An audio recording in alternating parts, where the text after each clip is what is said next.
My dear friends, today I'm going to show you one run. It's a major run. You know, if you're playing a song in a major key, it's always good to be able to find your way a little bit around the neck so you're not just playing in the same place. Okay, one run. It's not the one that we did the other week, the only scale you really need to know. It's not that one. It's one that you can use with that, okay? And it just, like, anyway, I'll shut up, you watch, I'll just play something. I'll do this in G major to start with, all right? I've just found a backing track, G major backing track. It could be anyone, doesn't really matter. Okay.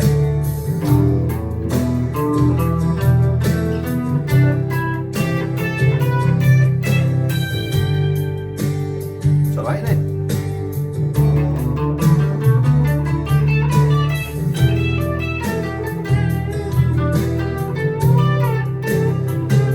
Now, of course, once you get to where to where you want to be, you can think, well, I'm at G now. We were in G. I'm up here now. What can I do? Well, we can then go into that only scale you really need to know, and sort of remember that little finger is the major scale. You know, you can pick it up from there. So let's have a look at this. It's really important. It's used in thousands of solos. You know. You'll recognize them as you go along. So I'm going to start with E, F, G, A, B, and C, and they're all the same pattern. Okay. The only one that is slightly different is the E, because it has a couple of open strings. Before I go any further, thank you for the donations to the channel. Thank you to my friends on Patreon who bring this free content to you. I've got a new album out called Puncture the Moon, which you can now buy. There's a link below. That all helps contribute to the funding, as does the other album I've got on sale, Junction 39. So all those people that donate in one way or another, thank you, it's very much appreciated. Right, so before we go any further, download your free, I've done this in tab, it's easier, tab, okay.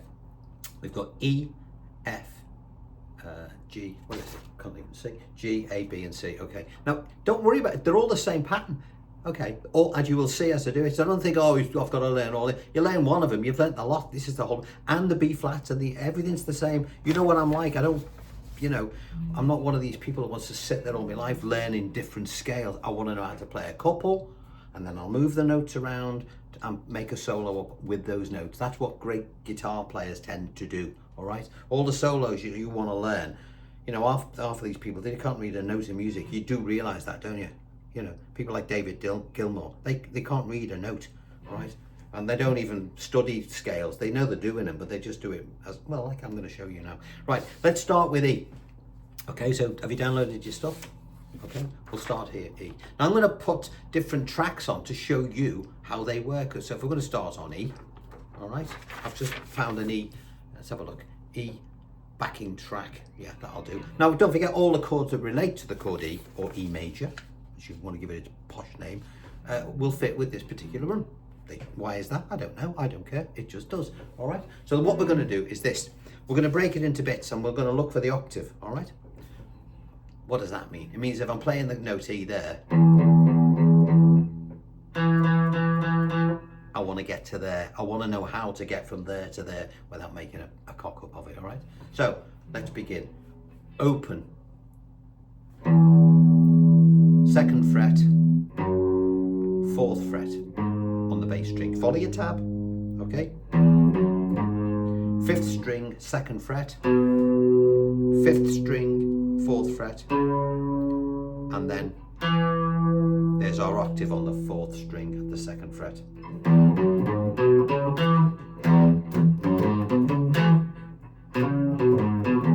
Now you must have heard hundreds of songs with that in. I mean, that's just the first little bit. There's loads, isn't there?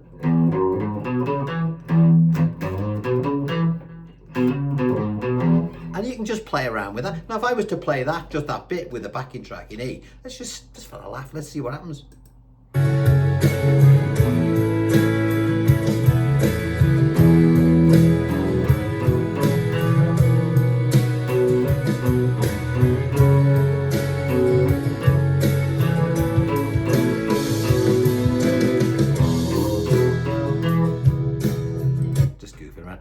But I'm just making stuff out of that one little bit. Okay, now once we're there, that's our octave. We want to get to the next octave. So let's begin there again. We can join it all up as well in a minute. So we're on the 4th string of the 2nd fret. This time, look at your tab. It's got 2, 4, 6 on this particular string, and you can slide these notes if you want. 2, 4, 6 on our 4th string, onto our 3rd string with a 4 and a 6, and then onto our 2nd string for the octave at the 5th fret. Okay. So if you put those together, we've got. All right, and let's play a little bit with that, shall we? And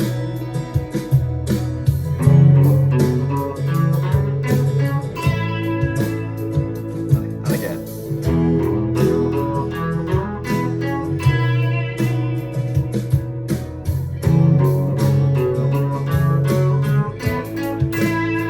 See the way it just fits like as if by magic. All right, so we're there now. Now we need to get to the next octave. All right, so what are we going to do? Well, we start here, and we're going to play 5, 7, 9 on the 2nd string. Then onto the 1st string, where we'll play a 7, 9, and then up to the 12th fret, and that's our octave. So we started here, and we've gone right the way through the octaves until we get there.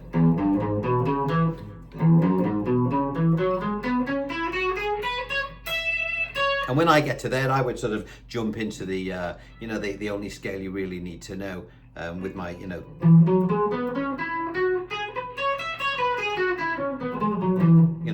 that way I can sort of pick it up from there. But that's stuff that you can fiddle around with. So let's play that again. This is E.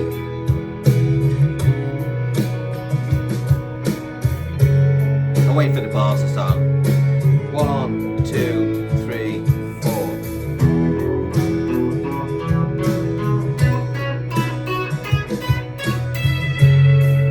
Okay, slowly. Oh.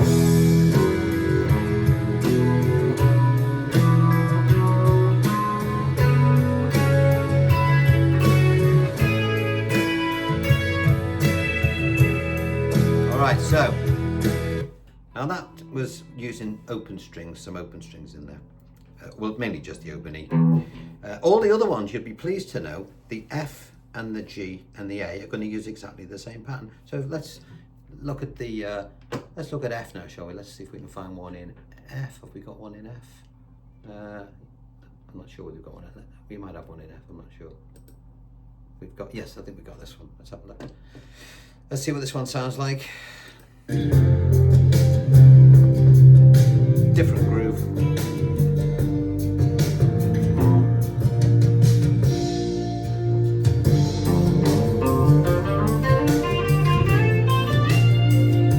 Okay. So I was playing exactly the same pattern. Different phrasing. I can phrase it however I want. It's like an alphabet. Once you know the alphabet, you can write all sorts of stories using the same letters. All right, let's look at this. Now, this is very important, this one. This is the one that I want you to remember the most, this particular pattern of notes. Because once you know this pattern of notes, I'm going to start on F because, we can then play it anywhere on the neck. Okay, so look at F, look at your thing, and you'll see. And I want you to, as you're learning this, I want you to think of the pattern that you're playing.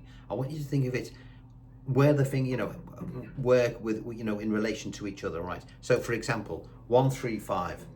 Now I'm going to I always use my little finger for anything too stretchy. Okay, then onto the 5th string, 3, 5, and then onto the 4th string, 3.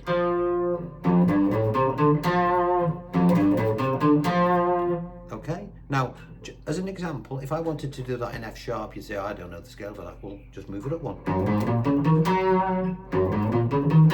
G. G sharp. You get the idea? It's the pattern you need to remember. We'll go through the whole thing of F, and then that pattern you can use anywhere you like. B flat. Okay, see what I mean? Major to major thing, so predominantly major. But then you can link that up with all the other bits that we've been doing. So let's carry on from the F. Again, I just wanted to show you that so you can see, you've got an idea. So we're going to play 1, 3, 5 on the bass string, then 3, 5 on the 5th, and then our first octave is there. 4th string, 3rd fret, okay? There's, you know, you've heard that before. So we're here. On to the next pattern, or the next part. We're on the 4th string. We'll play 3, 5, 7, and then 5, 7, and then on to the 2nd string at the 6th.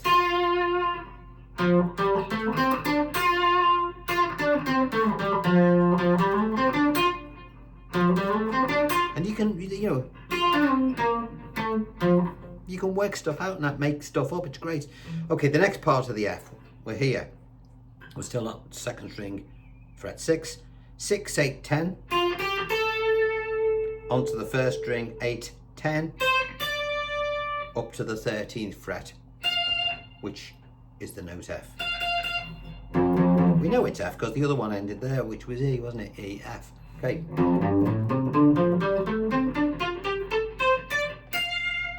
Now, whenever I'm doing these, if I'm actually using them, I would probably, instead of playing a 3 there and then play the 3 again, I would just sort of use it once and join the whole run up as like this.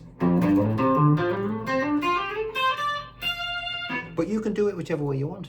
And of course, when you start playing these things, you'll notice little bits, then you think, and you'll just hang around that part. Let's go on to G. So that pattern that you've just played, if I just move everything up to the 3rd fret and use my 1st finger and play exactly the same pattern of notes, okay, different position on the neck, same pattern.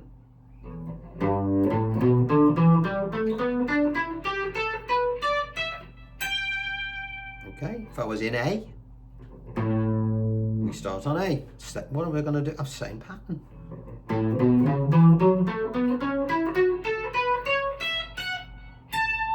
All right, and that's it. Let's have a look. Let's see if we can find. So if I was in, oh God, what's this one? Country, is it? It's in A major, country music. Bloody hell. Don't know what it's going to sound like.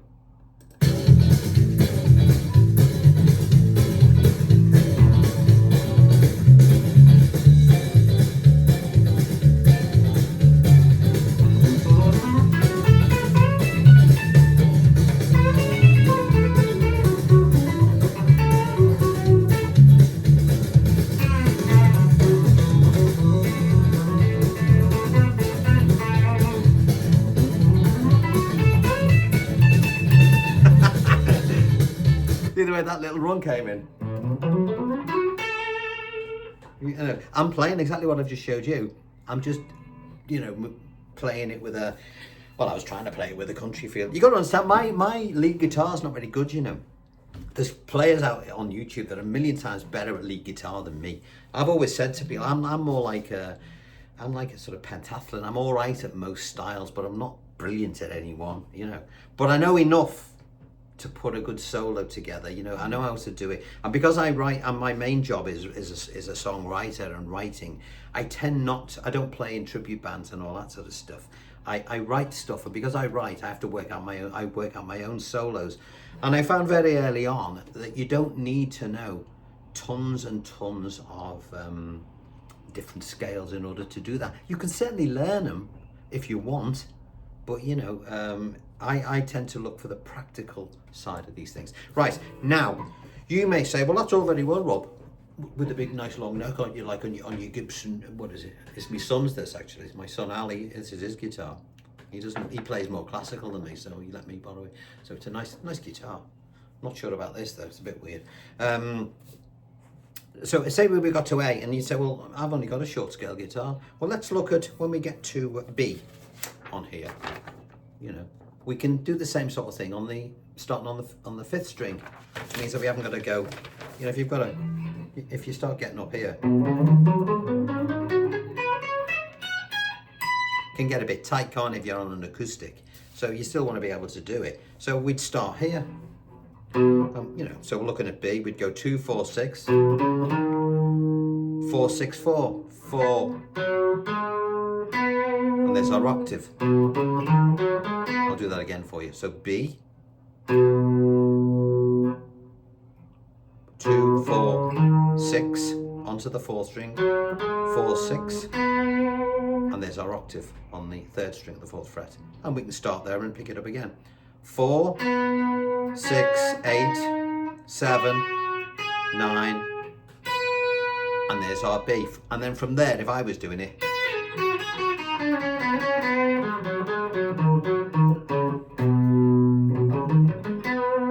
now you may say, well, what about B flat? We'll just do the same thing. B flat. See the way I sort of finish there, and then I will naturally sort of wander back, you know, thinking, well, I always think, well, that would be the last note of the pentatonic I was doing. Remember that little finger major minor thing I said? So if we're in a major key, there's my major finger. Go and look at that other scale if you don't know what I'm talking about. It's called The Only Scale You Really Need to Know. It's one of my most popular videos. It's been up about 6 months, but it's already got about getting over 300,000 views. So go and watch that one. One pattern, that's all it is. So if you were going to do C, we'd start at the 3rd fret, wouldn't we? What do we do then? We do exactly the same that we did on B, only shift it up 1 fret. Let's see if we've got another one. What else have we got? I think I've done most of them. Well, you get the idea now, don't you? And then D, of course, the same. I can't do things too slow. I don't mean that in a showy off way. I mean it because my muscle memory works at a particular speed, and if I'm not familiar with doing something at a different speed, I end up cocking it up. All right, so there we are. It's a thing in major runs. It's a beautiful little thing to do. Should we do one more? What else have we got? Let's just try one more. We've done that one. What's this one in? This is our G major one.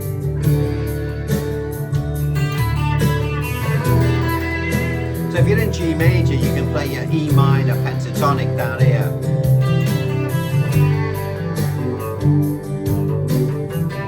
And when you get bored with that,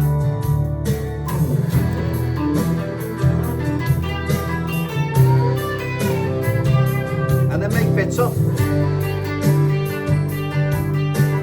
Now you may say, well, we haven't done that bit. I'll say, well, we have. Those notes there, they're part of that little scale in G.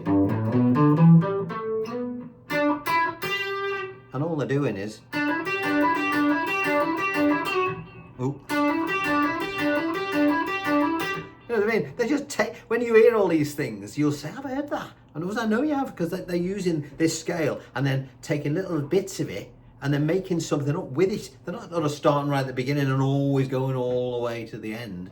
So let's have a look at, let's try some of that.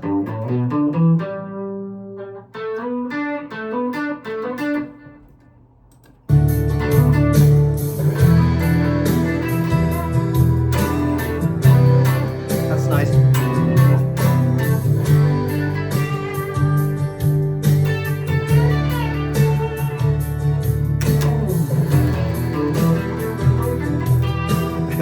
And that thing is, whenever you get stuck and you think, Christ, I'm in no man's land, what am I going to do? You go, and you start again. All right, so anyway, I've had enough. I've had enough now. I'm not very good at lead guitar. I mean, I like to try and do bits of it. So, you know, there's hundreds of great players out there that do really well. But most of you watch me, you probably don't know anything about lead guitar because a lot of you are beginners. So hopefully this simple thing will help you. Now remember, the most important thing you have to remember is, other than the E, which featured an open string, all right, all the others.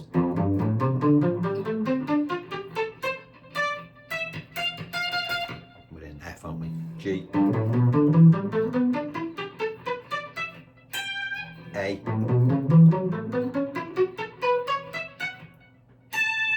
B, if you want to go to here, you can if you've got a nice long scale guitar.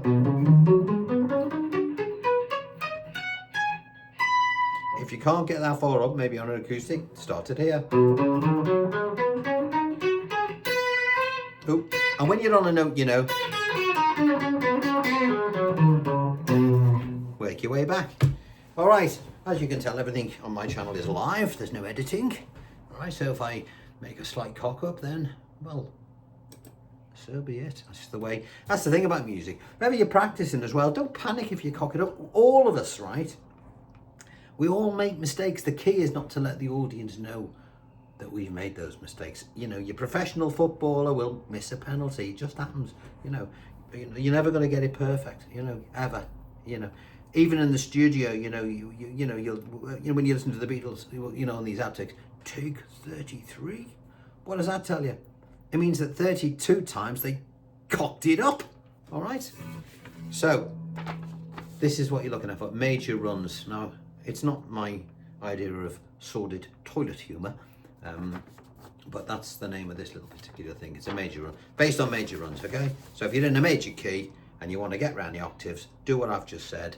Mix it up with the only scales you really need to know. The major part of it, you know, where you use your little finger to isolate where you are on the neck. If you're not sure where that is, go back and have a look and you'll get it. Right, so I'll see you again on Wednesday. I'm not sure what I'm going to do yet. I'll think of something. Give it this a go and let me know what you think, all right? And do it slowly. Break it up into bits. See the way I've compartmentalized. Don't ask me how to spell it. Each bit. I can't get up there. You know what I mean. Anyway, right. Love you and leave you. See you next time.